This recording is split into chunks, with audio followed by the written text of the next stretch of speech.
Kantara chapter 1 ಯುವ ದೋಪು ಆಗಿದೆ. Scene ಚೆನ್ನಾಗಿದೆ, ಆಮೇಲೆಲ್ಲ ಬೋರ್ ಹೊಡೆಯುತ್ತೆ. ರಿಷಬ್ ಶೆಟ್ಟಿ ಆಕ್ಟಿಂಗ್ ಸ್ವಲ್ಪ ಓವರ್ ಆಗಿದೆ.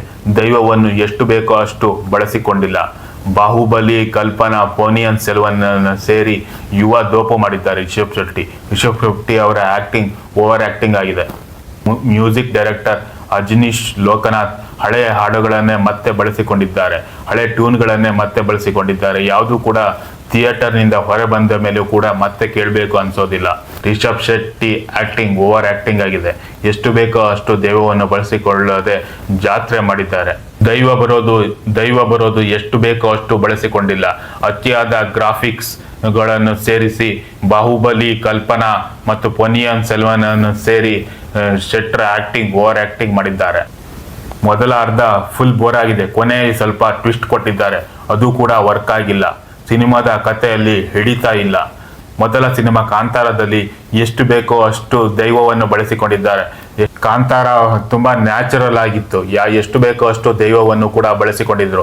ಪಾತ್ರಗಳು, ಕಾಮಿಡಿಗಳು ಕೂಡ ಎಷ್ಟು ಬೇಕೋ ಅಷ್ಟು ಬಳಸಿಕೊಂಡು ಉತ್ತಮವಾದ ಒಂದು ಚಿತ್ರವಾಗಿ ಮೂಡಿ ಬಂದಿತ್ತು ಕಾಂತಾರ 1 ಅಂತಾನೆ ಹೇಳ್ಬೋದು. ಅದರಿಂದಲೇ ಕೂಡ ಇದೊಂದು ಯಾವುದೋ ಒಂದು ಹೊಸ ಕಥೆಯನ್ನು ಹೇಳ್ತಿದ್ದಾರೆ ಅಂತ ಹೇಳಿ ಜನರಿಗೆ ಒಂದು ಕುತೂಹಲ ಕೂಡ ಮೂಡಿತ್ತು. ಆದ್ದರಿಂದಲೇ ಕೂಡ ಭಾರತಾದ್ಯಂತ ಕಾಂತಾರ 1 ಉತ್ತಮ ಪ್ರದರ್ಶನವನ್ನು ಕಾಣಿತ್ತು ಅಂತಾನೆ ಹೇಳ್ಬೋದು. ಬ್ಲಾಕ್ ಬಾಸ್ಟರ್ ಹಿಟ್ ಆಯ್ತು ಅಂತಾನೆ ಹೇಳ್ಬೋದು. ಅದರಲ್ಲಿಯೂ ಕೂಡ ಅತಿ ಹೆಚ್ಚಿನದಾಗಿ ಇಲ್ಲ ಸಾಂದರ್ಭಿಕ ತಕ್ಕಂತೆ ಕೂಡ ಕಾಮಿಡಿಗಳನ್ನು ಕೂಡ ಸೇರಿಸಿದ್ರು ಅಂತಾನೆ ಹೇಳ್ಬೋದು ಕಾಂತಾರ 1 ನಲ್ಲಿ. ಆದ್ರೆ ಕಾಂತಾರ 2 ನಲ್ಲಿ ನೋಡೋದಾದ್ರೆ ಅತಿಯಾದ ಒಂದು ಗ್ರಾಫಿಕ್ಸ್ ಅನ್ನೇ ಕೂಡ ಸೇರಿಸಿದ್ದಾರೆ. ಮತ್ತು ಕಾಂತಾರ ಚಾಪ್ಟರ್ 1 ಕೇವಲ ಒಂದು ದುಡ್ಡನ್ನು ಕೂಡ ಸುರಿದಿದ್ದಾರೆ ಅಂತಾನೆ ಹೇಳ್ಬೋದು. ಅತಿಯಾದ ಗ್ರಾಫಿಕ್ಸ್ ಅನ್ನು ಕೂಡ ಕಾಂತಾರ ಚಾಪ್ಟರ್ 1 ಕಥೆಯಲ್ಲಿ ಹಿಡಿತವೇ ಇಲ್ಲ ಅಂತಾನೆ ಹೇಳ್ಬೋದು. ಪ್ರಥಮ ಅರ್ಧದಲ್ಲಿ ರಥದ ಸೀನ್ ಒಂದು ಕೂಡ ಚೆನ್ನಾಗಿದೆ. ನಂತರ ಎಲ್ಲವೂ ಕೂಡ ಒಂಥರ ಬೋರ್ ಹೊಡೆಯುತ್ತೆ ಅಂತಾನೆ ಹೇಳ್ಬೋದು. ಎಲ್ಲ ಪಾತ್ರಗಳು ಅಂತಾನೆ ಹೇಳ್ಬೋದು. ಕಾಮಿಡಿ ಮಾಡೋಕೆ ಟ್ರೈ ಮಾಡಿದ್ದಾರೆ ಗಾಂಪನ ಇಟ್ಕೊಂಡು, ಆದ್ರೂ ಕೂಡ ಅದಷ್ಟು ವರ್ಕ್ ಆಗಿಲ್ಲ ಅಂತಾನೆ ಹೇಳ್ಬೋದು. ಮೊದಲ ಅರ್ಧ ಕೂಡ ಫುಲ್ ಬೋರ್ ಹೊಡೆಯುತ್ತೆ ಅಂತಾನೆ ಹೇಳ್ಬೋದು.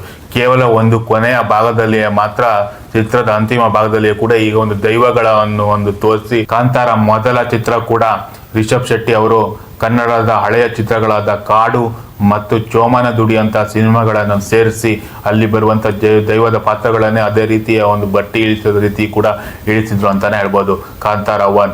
ಆದ್ರೂ ಕೂಡ ಕಾಂತಾರ 1 ಕೂಡ ಅದು ಕೂಡ ಒಂದು ಕಾಡು ಮತ್ತು ಚೋಮನ ದುಡಿ ಎಲ್ಲ ಸೇರಿಸಿ ಒಂದು ಯುವ ದೋಪು ಆಗಿತ್ತು. ಆದ್ರೂ ಕೂಡ ಆ ಚಿತ್ರದ ಕಥೆಯಲ್ಲಿ ಹಿಡಿತಾ ಇದ್ದರಿಂದ ಚಿತ್ರ ಯಶಸ್ವಿ ಕಂಡಿತ್ತು ಅಂತಾನೆ ಹೇಳ್ಬೋದು. ಎಲ್ಲಾ ಪಾತ್ರಗಳು ಕೂಡ, ಕಾಮಿಡಿ ಕೂಡ, ದೈವದ ಕೂಡ ಒಂದು ಹದವಾದ ಮಿಶ್ರಣ ಬೆರೆತು ಕಾಂತಾರ 1 ಕೂಡ ಹಿಟ್ ಆಗಿತ್ತು ಅಂತಾನೆ ಹೇಳ್ಬೋದು. ಆದ್ರೆ ಕಾಂತಾರ ಚಾಪ್ಟರ್ 2 ನಲ್ಲಿ ಹೇಳೋದಾದ್ರೆ ಅತಿಯಾದ ಗ್ರಾಫಿಕ್ಸ್ ಇದೆ ಮತ್ತು ದುಡ್ಡುಗಳು ಕೂಡ ಚೆಲ್ಲಿದ್ದಾರೆ ಅಂತಾನೆ ಹೇಳ್ಬೋದು. ಯಾಕಂದ್ರೆ ಕೇವಲ ಒಂದು 14 ಕೋಟಿ ಬಜೆಟ್ ನಲ್ಲಿ ನಿರ್ಮಾಣಗೊಂಡಂತಹ ಕಾಂತಾರ ಈಗ ಒಂದು ಕಾಂತಾರ ಚಾಪ್ಟರ್ 1 ಒಂದು 100-120 ಕೋಟಿಯಷ್ಟು ಹಾಕಿರ್ಬೋದು ಅಂತಾನೆ ಹೇಳ್ಬೋದು.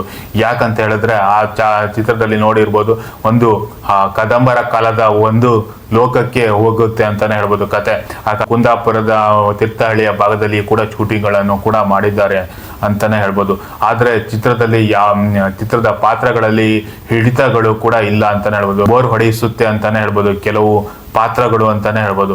ಹಾಗೂ ಕೆಲವು ಅದರಲ್ಲಿ ಕಾಮಿಡಿ ಮಾಡೋಕೆ ಕೂಡ ಪ್ರಯತ್ನ ಪಟ್ಟಿದ್ದಾರೆ, ಅದು ಕೂಡ ವರ್ಕೌಟ್ ಆಗಿಲ್ಲ ಅಂತಾನೆ ಹೇಳ್ಬೋದು. ಗಾಂಪನ ಕರೆದುಕೊಂಡು ಕಾಮಿಡಿ ಮಾಡುವ ಪ್ರಯತ್ನವನ್ನು ಕೂಡ ಮಾಡಿದ್ದಾರೆ, ಅದು ಕೂಡ ವರ್ಕೌಟ್ ಆಗಿಲ್ಲ ಅಂತಾನೆ ಹೇಳ್ಬೋದು. ಈ ಚಿತ್ರವನ್ನು ನೋಡಿ ಬಂದು ಯಾವ ರೀತಿ ಒಂದು ಓ ಅಂತ ಹೇಳಿ ಜನಗಳು ಕೂಗ್ತಾ ಇದ್ದಾರೆ ಅಂತ, ಯಾವ ರೀತಿ ಒಂದು ಹುಚ್ಚಾಟ ಮೆರೆತಿದ್ದಾರೆ ಅಂತ ಹೇಳಿ ನೋಡ್ಬೋದು ನೀವು. ಯಾಕೆ ಅಂತ ಹೇಳಿದ್ರೆ ಈ ಥಿಯೇಟರ್ ನಿಂದ ಬಂದು ಈ ರೀತಿ ಕೂಗ್ತಾರೆ. ಮತ್ತೀಗ ಕಾಂತಾರ ಚಿತ್ರ ಬಿಡುಗಡೆ ಆದ ಸಮಯದಲ್ಲಿ ಕೂಡ ಎಲ್ಲಾ ಕಡೆ ಕೂಡ ಇದೇ ರೀತಿ ಓ ಅಂತ ಕೂಗೋದು, ರಸ್ತೆಗಳಲ್ಲಿ ಹುಚ್ಚಾಟ ಮೆರೆಯೋದನ್ನು ಮಾಡ್ತಾ ಇದ್ದಾರೆ ಅಂತ ಹೇಳ್ಬೋದು. ಈ ಒಂದು ತುಳುನಾಡಿನ ಒಂದು ದೈವದ ನಿಯಮದ ನಿಷ್ಠೆಯ ಪ್ರಕಾರ ಒಂದು ಪೂಜೆ ಹವನಗಳನ್ನೆಲ್ಲ ಮಾಡಿ ಕೂಡ ದೈವ ಬರುತ್ತೆ, ಒಂದು ಕಟ್ಟುನಿಟ್ಟಾಗಿರುತ್ತೆ. ಇದೊಂದು ಸಿನಿಮಾ ಮಾಡಿ ಎಲ್ಲರೂ ಕೂಡ ಅದೇ ರೀತಿ ಒಂದು ಎಲ್ಲಾ ಕಡೆ ಕೂಡ ಓ ಓ ಓ ಅಂತ ಹೇಳಿ ಅದಕ್ಕಿರುವಂತಹ ಒಂದು ಗೌರವ, ಒಂದು ಘನತೆಯನ್ನು ಕೂಡ ಒಂದು ಹಾಳಾಗಿದೆ ಅಂತಾನೆ ಹೇಳ್ಬೋದು ಇದರಿಂದ ಅಂತಾನೆ ಹೇಳ್ಬೋದು.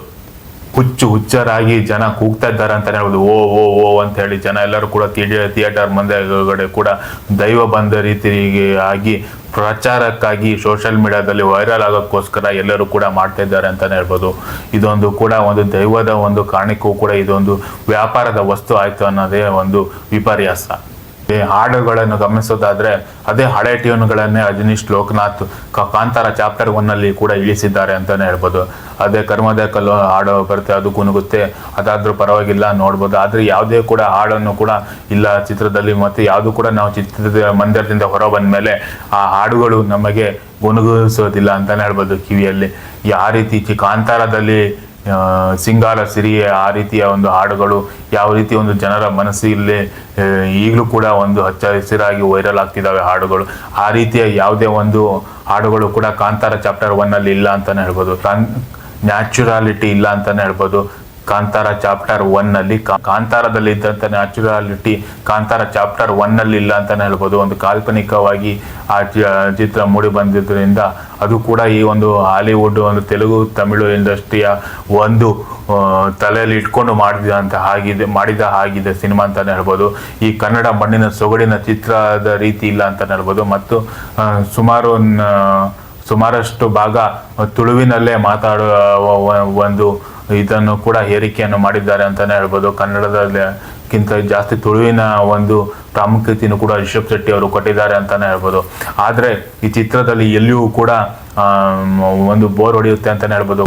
ಪೊನ್ನಿಯಿನ್ ಸೆಲ್ವನ್, ಬಾಹುಬಲಿ, ಕಲ್ಪನಾ ಎಲ್ಲವನ್ನು ಸೇರಿಸಿ ಕೂಡ ಒಂದು ಯುವ ದೋಪು ಮಾಡಿದ್ದಾರೆ ಅಂತಾನೆ ಹೇಳ್ಬೋದು. ಕಾಂತಾರ 1 ಕೂಡ ಚೋಮನ ದುಡಿ, ಕಾಡು ಚಿತ್ರಗಳ ಯುವ ದೋಪು ಆಗಿತ್ತು ಅಂತಾನೆ ಹೇಳ್ಬೋದು.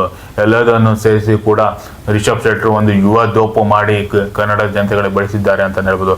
ಆದರೆ ಕಾಂತಾರ 1 ಅಷ್ಟು ಯಶಸ್ವಿಯನ್ನು ಕೂಡ ಇದು ಕಾಣೋದಿಲ್ಲ ಅಂತಾನೆ ಹೇಳ್ಬೋದು.